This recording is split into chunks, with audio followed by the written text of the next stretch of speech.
Olá, vamos iniciar os nossos estudos sobre escoamentos variáveis em condutos forçados. Trata-se de um tema indispensável para a realização de projetos seguros, uma vez que escoamentos variáveis em condutos forçados resultam em pressões que podem superar em muito até mesmo a pressão hidrostática. Considere o seguinte experimento descrito pelo professor Hunter House. Uma tubulação é alimentada por um grande reservatório de nível constante. Na extremidade final dessa tubulação há uma saída livre e imediatamente à montante da saída existe uma válvula que possibilita um fechamento rápido. À montante da válvula foi instalado um transmissor de pressão capaz de medir a pressão com uma alta taxa de amostragem. A instalação desse instrumento de medição foi realizada em um orifício aberto na parede da tubulação, de tal maneira que o seu sensor substituiu o material da tubulação naquela região. Essa instalação nos mostrará, através de uma saída gráfica, o comportamento da pressão quando forem realizadas manobras na válvula. Inicialmente, o escoamento nesse sistema ocorre em regime permanente, como ilustrado no vídeo. Observem que a bolinha na tela indica a ocorrência de uma pressão constante, o que é esperado para o regime permanente. Em seguida, com o rápido fechamento da válvula, a pressão começa a oscilar de forma amortecida, como indicado na tela. O que causa essa oscilação com pressões extremas tão elevadas? Quais as consequências de tais oscilações? Vamos começar pela resposta à segunda pergunta. Quando a pressão assume valores muito baixos em relação à pressão atmosférica, pode ocorrer o esmagamento da tubulação, como ilustrado com essa fotografia da década de 1960 de um conduto forçado de uma hidroelétrica japonesa. Vejam mais algumas fotos. Em uma situação como esta, a distribuição de pressões no interior do conduto tem uma força resultante muito menor que a força resultante da distribuição de pressões externas ao conduto, que, nesse caso, correspondem à pressão atmosférica. Quando a pressão interna é positiva e excede a resistência do conduto, ocorrem rupturas. Vejam a fotografia. Os danos também podem ocasionar rupturas em válvulas, podem resultar em deformações excessivas de condutos fabricados com materiais mais dúteis ou a ruptura de condutos de materiais mais frágeis. Podem causar danos em máquinas e comprometer vedações, levando a consequentes vazamentos em adutoras, redes de distribuição de água e redes de instalações industriais. Em instalações prediais, os esforços repetitivos produzem ruído e fadiga, podendo resultar em rupturas e vazamentos. Em condutos que transportam vinhaça, por exemplo, pode ocorrer o vazamento e contaminação do solo. Voltando ao primeiro questionamento originado com o vídeo, vamos analisar o sistema hidráulico composto por reservatório, conduto forçado, válvula e saída livre. Em nossa análise, o reservatório possui grandes dimensões e é de nível constante, ou seja, com Z0 constante. Ele está aberto e a superfície livre em contato com a atmosfera. O conduto, com diâmetro interno d, inicialmente transporta certa vazão em regime permanente, com velocidade média V0. Para essa primeira análise, vamos desprezar a perda de carga, condição que resulta na linha piezométrica horizontal representada pela linha tracejada nesse desenho. Para t igual a zero, a válvula está totalmente aberta, produzindo um jato livre, isto é, em contato com a atmosfera. Imagine agora que a válvula foi fechada muito rapidamente, de tal maneira que em t igual a dt ela esteja fechada. O que acontecerá na seção do conduto imediatamente a montante da válvula? Sem dificuldades, podemos responder que a água não sairá mais da tubulação como antes, já que a válvula está fechada. Desse modo, a velocidade média na seção da válvula passará de V0 para zero. O que acontece com o trecho do conduto a montante da válvula? A velocidade também passa a ser igual a zero em todo o conduto, em t igual a dt? A resposta a essa pergunta é não, e podemos entendê-la com o uso da primeira lei de Newton. Para que o escoamento passe da condição inicial para um regime variável, é necessário que a perturbação originada com o fechamento da válvula se propague para a montante. Em um instante t igual a ΔT, podemos observar a ocorrência de uma deformação radial do conduto, apresentada nesse desenho fora de escala, com uma ampliação considerável. Nessa região, o volume de fluido é comprimido entre a válvula e o escoamento a montante que continua ocorrendo, dando início ao que é denominado como fase de compressão. A variação abrupta da velocidade de V0 para zero mobiliza forças elásticas da água e do conduto, fazendo com que a pressão suba, como pode ser visto no desenho da linha piezométrica. Esse fenômeno é conhecido como golpe de ariete, como se a água fosse um ariete que colide contra a válvula. Tal elevação de pressão se propaga para a montante com velocidade A, que é a celeridade dessa onda de pressão originada com o fechamento da válvula. Durante esta fase de compressão, a onda viaja em direção ao reservatório, carregando a informação sobre o fechamento da válvula. Por isso, por onde ela passa, a velocidade é modificada de V0 para zero e a tubulação é deformada, acumulando um certo volume de água. Como a velocidade é o espaço percorrido sobre o tempo, estamos no instante igual a L, que é o comprimento do conduto, sobre a celeridade A da onda. Notem que a velocidade é igual a zero em todo o conduto. Vejam também que a cota piezométrica está acima da cota do nível d'água no reservatório na vizinhança da ligação do conduto ao reservatório. Como consequência, será iniciado um escoamento com sentido contrário ao inicial, liberando a água acumulada durante a compressão. Observem o escoamento no sentido contrário, com velocidade igual a menos V0. Aquela onda originada na válvula e que atingiu o reservatório de nível constante foi refletida, viajando agora em direção à válvula. Percebam que após a reflexão a tubulação volta ao volume original e a onda, representada por uma descontinuidade, se desloca no sentido contrário ao inicial. Antes de apresentar o próximo quadro dessa animação, vamos pensar no que acontecerá. O tubo estava deformado e liberando certo volume de água, retornando ao volume original. Agora a onda está quase na seção da válvula, que continua fechada. O fato de a válvula continuar fechada é fundamental para a compreensão do fenômeno. Não haverá um suprimento de água através dela porque ela está fechada. Ao mesmo tempo, o escoamento tende a continuar ocorrendo no sentido contrário, com velocidade igual a menos V0. Em T igual a 2 vezes L sobre A, a linha piezométrica desce até o nível original, a válvula está fechada e o escoamento tendendo a ocorrer no sentido indicado. Como não há alimentação da tubulação com água, há uma queda de pressão, representada no desenho com a descontinuidade na linha piezométrica. A velocidade passa de menos V0 para zero na região onde ocorre a queda de pressão. Esse movimento associado às variações bruscas de pressão continua mobilizando forças elásticas da água e do conduto, iniciando a fase de descompressão, durante a qual podem ocorrer os esmagamentos vistos nas fotografias. A onda de pressão,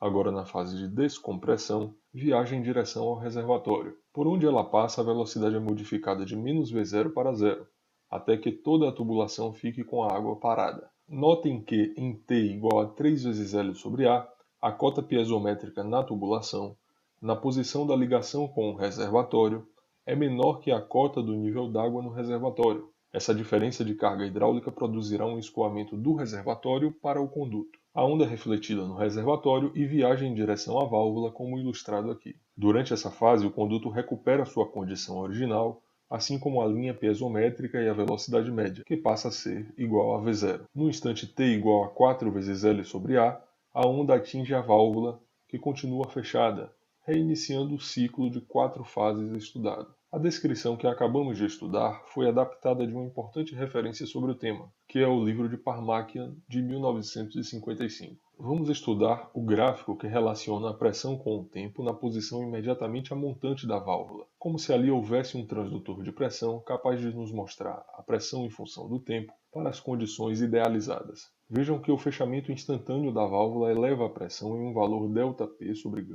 ou ΔH. Essa elevação é uma descontinuidade para a condição de fechamento instantâneo considerada. Em seguida, na medida em que o tempo passa, a onda percorre a tubulação em direção ao reservatório, é refletida e retorna para a posição da válvula. Durante esse tempo igual a 2 vezes L sobre A, o gráfico apresenta um patamar que corresponde ao valor constante da pressão nesse intervalo. Se a perda de carga não for desprezada, esse patamar deixará de existir, como veremos mais adiante. Agora ocorre a queda de pressão, iniciando a fase de descompressão. No gráfico podemos ver a redução da carga de pressão em ΔH, passando pelo zero e atingindo o menos ΔH.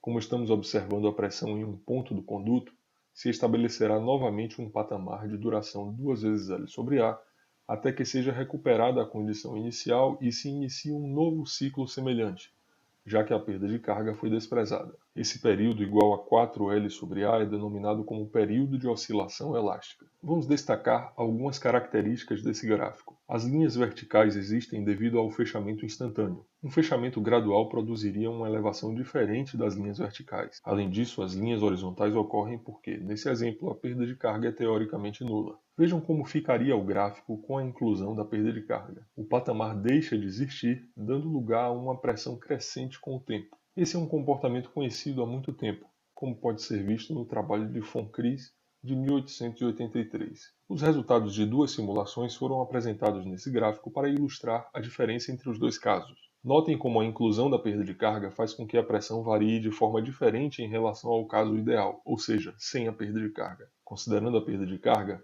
percebam que a elevação da pressão não alcança a pressão máxima existente na solução sem a perda de carga. Do mesmo modo, a pressão mínima ideal não é alcançada. Vejam também que, na medida em que o tempo passa, aumenta a diferença entre a pressão ideal e a pressão calculada com a inclusão da perda de carga, apontando para o efeito da difusão da quantidade de movimento ou da dissipação de energia. Vejamos agora a diferença entre um fechamento rápido e um fechamento lento. Vamos começar com mais um experimento do professor Hunter House. O fechamento rápido ilustrado nesse vídeo produz uma oscilação de pressão com valores extremos consideravelmente altos em relação à pressão do regime permanente. Quando o tempo de fechamento é menor ou igual a 2 vezes L sobre A, o fechamento é classificado como rápido. Essa definição é justificada pela física. A onda produzida com o fechamento na verdade não é uma única onda, já que o fechamento instantâneo é fisicamente impossível, por mais rápido que seja o fechamento. Desse modo, quando o fechamento ocorre em um tempo inferior ou igual a 2 vezes L sobre A,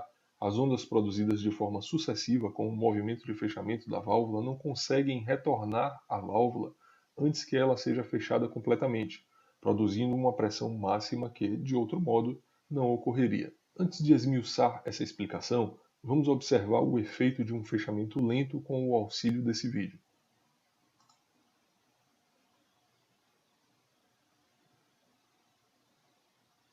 Notem que a oscilação da pressão não alcança os valores extremos elevados como antes. Isso se deve à ocorrência de interferência entre as ondas que conseguem retornar do reservatório após a primeira reflexão, a tempo de encontrar a válvula ainda sendo fechada. Essas ondas interferem de forma destrutiva com as ondas que estão sendo produzidas, atenuando o pico de pressão em relação ao ocorrido com o fechamento rápido. Desse modo, define-se o fechamento lento quando o tempo de fechamento é maior que 2 vezes L sobre A. Nesse gráfico é apresentada a variação da pressão com o tempo na seção imediatamente a montante da válvula para a condição ideal, ou seja, sem a perda de carga. A linha contínua de cor preta representa a curva estudada para o fechamento instantâneo. A linha azul mostra o fechamento gradual em um tempo menor que 2 vezes L sobre A, ou seja, um fechamento rápido. A linha preta tracejada nos mostra um fechamento lento, indicando a ocorrência de pressões máximas e mínimas que não alcançam os valores calculados para a condição de fechamento rápido. Para que possamos compreender melhor o tempo de fechamento e os seus efeitos, vamos considerar o fechamento da válvula como uma sucessão de pequenas manobras instantâneas. Cada manobra instantânea produz uma pequena onda, como ilustrado nesse desenho. A frente de onda, que era um degrau único, passa a ser escalonada. Vejam que a primeira onda está mais próxima do reservatório em relação às demais, já que ela foi produzida antes. Ela será refletida no reservatório e retornará para a seção da válvula. Se isso ocorrer antes da válvula ser completamente fechada, ela se transformará em uma onda de descompressão, sobrepondo-se à próxima onda produzida com o fechamento que ainda continua, produzindo um alívio em relação à pressão máxima que ocorreria com o fechamento rápido. Considere que uma válvula será fechada de acordo com este gráfico. Notem que a cada intervalo de tempo ocorre uma redução em uma variável que possibilitará o fechamento da válvula em uma simulação computacional. Essa variável é o produto entre o coeficiente de vazão da válvula e sua área. Para esse gráfico, o tempo de fechamento é menor que o tempo 2 vezes L sobre A. Vamos acompanhar o movimento da primeira onda produzida com esse fechamento. Observem que quando ela alcança a seção da válvula, a carga de pressão máxima já ocorreu, com valor próximo de 444,2 metros. Aqui está a primeira onda. Ela está viajando da válvula para o reservatório.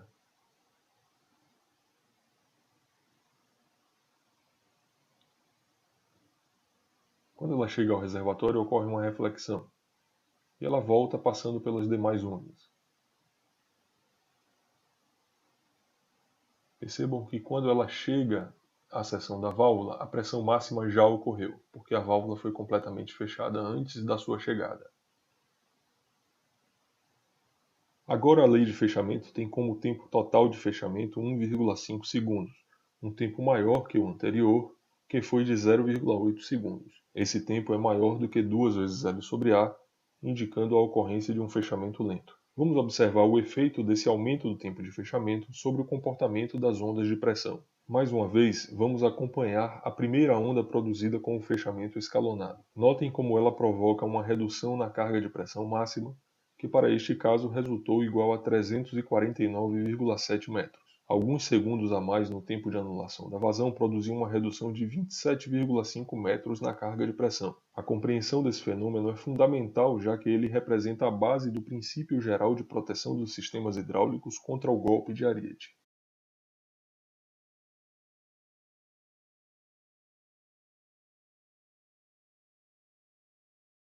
Aqui está a primeira onda produzida com o fechamento escalonado da válvula, viajando da válvula em direção ao reservatório. Quando ela chega ao reservatório, sofre uma reflexão e retorna para a válvula passando pelas demais ondas.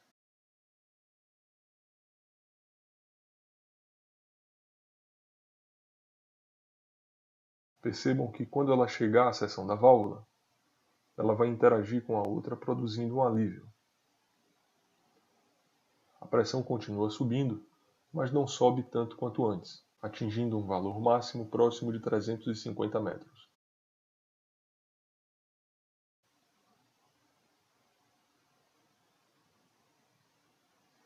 A partir de agora estudaremos os modelos matemáticos que representam o escoamento transitório em condutos forçados. Os modelos mais simples são formados por equações algébricas. Quando a compressibilidade do líquido e a elasticidade do conduto não exercem influência significativa sobre o fenômeno, pode-se utilizar um modelo que tem como base a oscilação da massa líquida, sendo denominado como modelo rígido. Em uma representação menos restrita, quando a compressibilidade do líquido e a elasticidade do conduto são consideradas, podemos deduzir duas equações diferenciais parciais que compõem o modelo elástico. Esse modelo corresponde ao mais indicado para a solução de problemas envolvendo golpe de ariete em problemas práticos da engenharia, sendo encontrado nos principais programas gratuitos e comerciais para análise de sistemas hidráulicos em regime variável. A simulação tridimensional do escoamento variável, incluindo a interação fluido-estrutura, também pode ser realizada. Nessa abordagem são resolvidas as equações de conservação de massa, as equações de Navier-Stokes com médias de Reynolds e algum modelo de turbulência,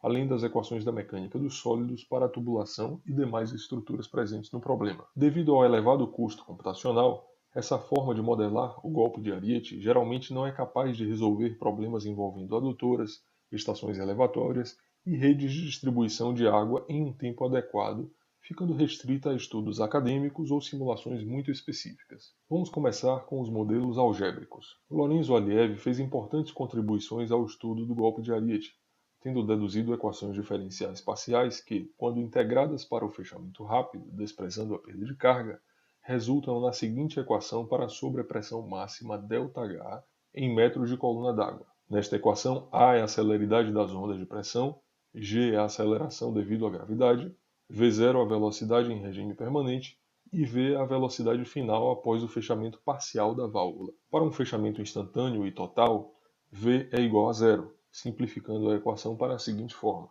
Em 1878, Michaud deduziu uma equação que possibilita o cálculo da sobrepressão máxima em metros de coluna d'água para a condição de fechamento lento e linear. Nesta equação, L é o comprimento do conduto e T é o tempo de fechamento da válvula. Despard propôs uma formulação em 1905 para a condição de fechamento lento que inclui mais uma variável, o H0, que é a carga de pressão inicial. Vamos utilizar essas equações para resolver o seguinte problema. Uma tubulação horizontal de aço soldado de 400 mm de diâmetro e 900 metros de comprimento está submetida a uma carga de pressão estática de 60 metros. A sua extremidade final é controlada por uma válvula com saída para a atmosfera, cuja lei de variação da seção, lei de fechamento, é linear, sendo de 0,10 metros cúbicos por segundo a vazão máxima escoada e de 1.100 metros por segundo a celeridade das ondas de pressão. Calcule a sobrepressão máxima no conduto quando o tempo de fechamento total, a partir da abertura completa, é de 1,5 segundos e 3 segundos. Empregue as formulações simplificadas apresentadas anteriormente. Vamos começar calculando o tempo 2L sobre A para que os tempos de fechamento dados com o enunciado sejam classificados. Fazendo as contas, encontramos 1,64 segundos. Desse modo, o tempo de fechamento de 1,5 segundos corresponde a um fechamento rápido e o tempo de fechamento de 3 segundos corresponde a um fechamento lento. Precisaremos da velocidade média em regime permanente para a realização dos cálculos. Calculando, V0 igual a Q0 sobre A resulta igual a 0,8 metros por segundo. O uso da equação de Aliev para o cálculo do ΔH máximo em condições de fechamento rápido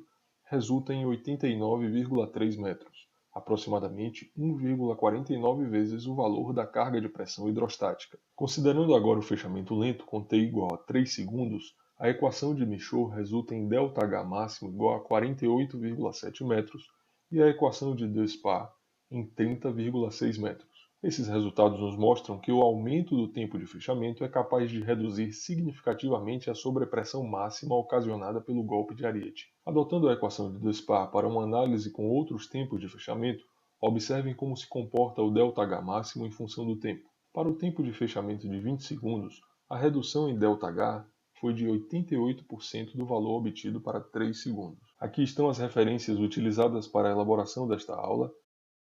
Agradeço a todos pela atenção e até a próxima.